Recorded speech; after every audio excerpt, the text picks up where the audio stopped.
सुधीर कुमार जी, दिल्ली से। राधे राधे महाराज जी। महाराज जी, जब कोई लड़का अपने विवाह के समय लड़की के पिता के सामने दहेज की इच्छा या मांग रखता है और लड़की के पिता इच्छा पूरी भी करते हैं, तो क्या ये उस लड़के पर लड़की के पिता का कर्ज चढ़ जाता है? या अगर कर्ज नहीं है, धर्म से रहित बात है। ब्याह सुयोग्य कन्या, सुयोग्य वर देख करके तय किया गया, ब्याह हो गया। अब लड़की पक्ष का जो भाव था वो वर पक्ष को दे दिया, बातचीत नहीं हुई।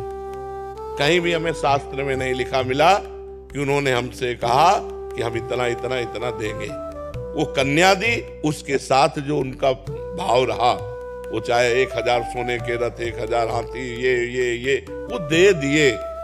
मांगना, तय करना, ये बिल्कुल शास्त्र विरुद्ध आचरण है। बिल्कुल नहीं करना चाहिए। किसका प्रश्न है?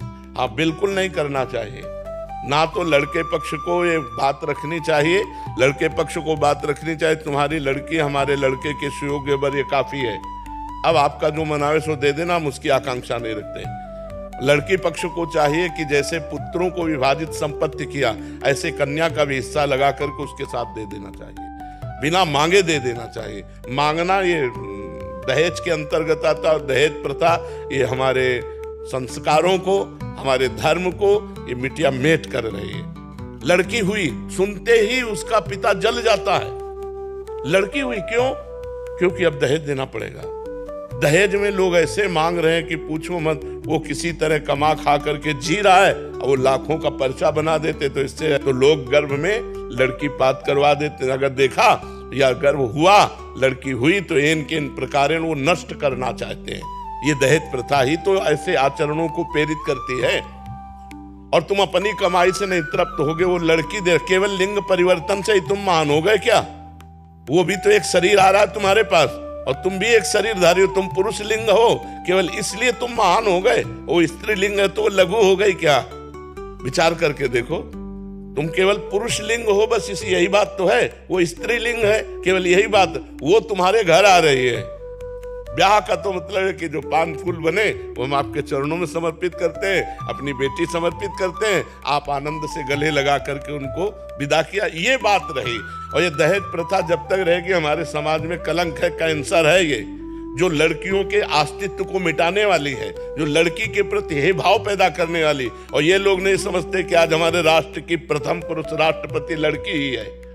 और आज बॉर्डर में सेना के साथ जोड़ पे जोड़ कंधा मिलाए लड़कियां खड़ी हैं। लड़कियां कोई साधारण समझते हो? दैवी शक्ति है। तो लड़कियों को क्या समझ रखा? केवल स्त्रीलिंग होने के कारण वो इतना घट गई कि तुम्हें रुपया भी दे और लड़की भी दे। सुशील, सज्जन, शांत, परम पवित्र परिवार कोई लेने के लिए लड़की तैयार नहीं, तैयार है रुपया लेने के लिए। 10 लाख फलदान में दीजिए, इतने परीक्षा में दीजिए, इतने ब्याह में दीजिए। किसान आदमी 10 लाख कहां से देगा? किसान आदमी को जीना मुश्किल होता है।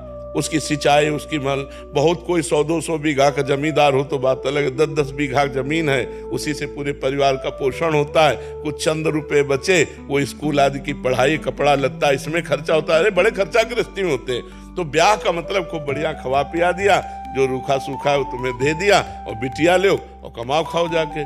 अब ये जो दोहन किया होती है दहेज में, ये बिल्कुल निषिद्ध है।